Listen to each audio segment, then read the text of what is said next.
Kalau kalian lihat video ini, itu artinya kalian sedang melihat aku belajar public speaking dari nol. Aku akan berbicara sebuah topik yang random.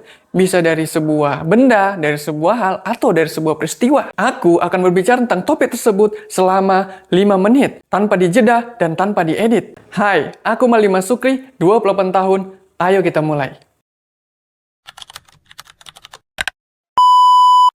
Sekolah. Nah, sekolah pada dasarnya yang pertama sekali adalah tempat kita menuntut ilmu, tempat kita belajar, tempat terjadinya interaksi antara orang-orang, terutama antara guru dengan murid-muridnya, di mana seorang guru pada saat di sekolah mereka akan memberikan pelajaran, mereka memberikan ilmu dan wawasan kepada murid-muridnya, dan kemudian muridnya menangkap apa saja informasi, apa saja wawasan, dan apa saja ilmu pengetahuan, kemudian mengolahnya menjadi pola pikir mereka. Jadi, sebuah pembelajaran, sesuatu yang bisa menjadi sebuah hal yang penting di sekolah itu sangat bermanfaat bagi murid dan bagi guru tersebut.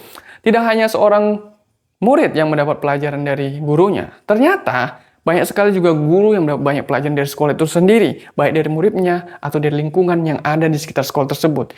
Jadi sekolah, terutama di kelas, di mana terjadinya banyak sekali ilmu pengetahuan di sana, itu menjadi sumber belajar yang luar biasa. Di kelas juga bisa kita lihat di sana banyak dipajang-pajang rumus-rumus, dipajang-pajang banyak coretan-coretan yang mana semua informasi dan semuanya ilmu pengetahuan yang bisa menambah wawasan. Dengan adanya sekolah, kita bisa menjadi orang yang lebih berilmu, lebih tahu mana yang tidak baik, mana yang baik. Tapi lebih tepatnya kita bisa tahu sesuatu hal. Semakin banyak yang kita tahu, kita bisa mengolah itu semua menjadi skill kita, menjadi keterampilan kita, sehingga kita bisa menghadapi masa depan. Itulah dari tujuan dari sekolah. Jadi sekolah itu memperbanyak wawasan dan memperbanyak ilmu pengetahuan sehingga kita siap menghadapi masa depan. Jadi jangan bilang kalau orang tidak sekolah itu lebih sukses daripada orang yang sekolah. Pada faktanya, orang yang sukses karena tidak sekolah hanya sekian 0,000%, hanya 0,01% mungkin di dunia ini. Sementara orang yang sukses karena sekolah lebih banyak, masif dan jumlahnya begitu banyak. Jadi jangan kalian anggap banyak orang hebat sana tidak sekolah dan mereka sukses. Mereka tidak sekolah karena mereka sudah pintar. Steve Jobs, dia tidak sekolah dan dia pintar. Kalau kita nggak sekolah, kita makin bodoh. Jadi jangan samakan dia dengan diri kita. Karena kemampuan intelektualnya, kemampuan kognitifnya itu berbeda antara kita dengan dia. Nah, yang kedua adalah sekolah menjadi tempat bersosial. Sekolah adalah tempat di mana segala bentuk manusia, mulai dari yang paling kecil sampai yang dewasa, berkumpul di sana. Baik dari umur yang misalnya kalau di SD, dari umur belasan tahun, atau SMP belasan tahun, atau SMA belasan tahun juga, sampai yang senior, kepala sekolah, guru yang senior sampai umur 60 tahun, semua berkumpul di sekolah. Terjadi banyak interaksi antara jenjang umur tersebut, banyak pola-pola pikir baru, banyak pertemuan-pertemuan baru, di mana orang yang tadinya tidak punya teman ketika sekolah, dia memberi peluang untuk memiliki banyak teman, dan di sana dia memiliki banyak teman, kemudian dia bisa bergaul dan bersosial. Ya, jadi fungsi manusia sebagai makhluk individu dan makhluk sosial dalam sekolah itu tercapai. Individu dia belajar, dia mendapatkan ilmu pengetahuan, dan sosial dia berinteraksi dengan orang-orang sekitarnya. Selanjutnya di sekolah juga kita mendapatkan teman. Ada yang teman dan ada bahkan yang lebih dari itu, yaitu menjadi seorang sahabat. Kadang memang dalam pertemanan ini banyak terjadi hal-hal, banyak terjadi drama, banyak terjadi hal-hal yang bukan hanya positif tapi juga negatif.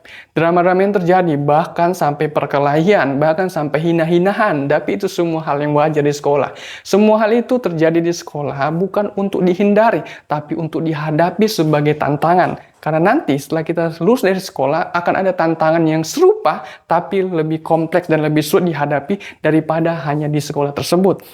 Nah, kemudian hubungan-hubungan yang tadi itu juga sering terjadi di sekolah itu sering terjadi kerjasama yang intens, tapi juga banyak terjadi pertengkaran yang bahkan kita tidak tahu kita diomongin orang lain.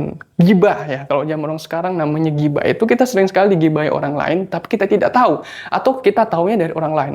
Hal-hal semacam ini yang sering terjadi di sekolah. Dan ini pada faktanya terjadi nanti ketika kita lulus sekolah. Di dunia masyarakat itu akan lebih kompleks dan lebih valid lagi kualitas daripada hinaan dan cobaan dan tantangan tersebut. Nah, kemudian hubungan-hubungan tadi juga di sekolah ada salah satu hubungan lebih intens lagi yang namanya hubungan romansa, hubungan romantisme, yaitu hubungan ketika kita baik guru bahkan ataupun siswa pada umumnya, mereka akan memiliki ketertarikan dengan lawan jenisnya. Apalagi di usia-usia remaja, itu akan muncul hormon yang membuat mereka pubersitasnya meningkat. Sehingga mereka kebanyakan akan mulai menyukai seseorang. Menyukai ya, dalam hal ini cinta. Dan itu adalah hal yang suci, hal yang tidak bisa ditolerir. Itu akan muncul sebagaimana manusia diciptakan oleh Tuhan. Nah, bagaimana kita mengatur cinta itu agar tidak terjadi suatu penyelewengan, itu yang bagaimana kita buat. Itu yang bagaimana kita memanage diri kita. Jadi jangan sampai cinta itu kita manifestasikan menjadi sebuah pacaran. Cinta itu harus pacaran. Tidak juga. Cinta itu harus nikah. Tidak juga. Kalau di usia sekolah, cinta itu tidak harus direalisasikan dalam bentuk hubungan yang terikat begitu ya. Kita cukup saja menyukai seseorang, kita berbicara dengannya, memberikan motivasi kita, tapi jangan juga terlalu berlebihan. Karena cinta pada dasarnya menimbulkan banyak sekali kesedihan, banyak sekali penderitaan, banyak sekali hal-hal yang seharusnya tidak alay, tapi alay. Jadi salah satu hal yang tidak bisa dilakukan pada orang yang sedang mengalami jatuh cinta adalah jangan menasihatinya. Karena apapun kamu nasihati pada orang jatuh cinta, itu semua akan mustahil dan diterimanya. Karena orang cinta itu sudah kebal dari segala macam nasihat. Mereka tidak akan peduli. Dan itulah yang terjadi masa-masa indah dalam sekolah. Tapi ingat, cinta itu boleh karena itu keluar, itu alamiah. Yang tidak boleh adalah menyelewengkan cinta itu menjadi hubungan-hubungan yang bersifat nantinya akan menjerumuskan kita pada hal-hal yang tidak baik. Yang terakhir adalah, ternyata sekolah itu adalah salah satu tempat kita untuk sekolah itu adalah salah satu tempat untuk kita menyela waktu. Artinya apa? Zaman dulu tidak ada sekolah, di mana orang-orang itu menikah dalam usia muda. Zaman-zaman dahulu kala sebelum dunia industri, orang-orang itu menikah di umur 12 tahun, 14 tahun, 15 tahun. Itu hal yang wajar. Tapi sekarang ketika menikah di umur segitu, padahal mereka sudah balik, sudah menstruasi, itu dianggap di bawah umur dan tidak lazim. Padahal zaman dulu lazim karena mereka tidak sekolah. Jadi sekolah ini ternyata membuat waktu kita untuk mencapai tingkat dewasa itu lebih tinggi ya. Dulu mungkin di umur 18 tahun orang sudah banyak menikah, tapi sekarang mungkin umur di atas 22 tahun ketika lulus kuliah baru mereka mulai menikah, atau di atas 25 tahun bahkan mereka mulai menikah. Jadi sekolah itu ternyata juga salah satu penghambat waktu yang membuat standarisasi dari kecenderungan orang untuk berkeluarga semakin lama begitu. Dan itu juga menjadi alasan, sekolah juga menjadi alasan bagaimana orang berpura-pura sibuk dengan kesibukannya di sekolah untuk memperpanjangnya berpikir dan memperjuangkan hidupnya untuk lebih baik lagi agar bisa mendapatkan kehidupan lebih baik di masa depan nantinya. Nah, jadi itu saja mungkin yang bisa aku sampaikan tentang sekolah. Jadi sekolah itu sangat kompleks. Di sana banyak terjadi interaksi, banyak terjadi pergaulan, banyak terjadi hal yang menarik. Dari ilmu pengetahuan sampai konfrontasi, bahkan sampai drama-drama yang tidak mungkin bisa kita hindari. Tapi semua itu adalah sebagai bahan kita, modal kita, yang bukan untuk dihindari, tapi untuk dihadapi dan untuk dicoba-coba. Artinya semua hal yang kita dapat di sekolah itu harus kita realisasikan nanti ketika kita sudah lulus dari sekolah dan menjadi pedoman dan jadi bahan-bahan kita untuk menghadapi masa depan. Itu saja dari aku. Sekian dan terima kasih.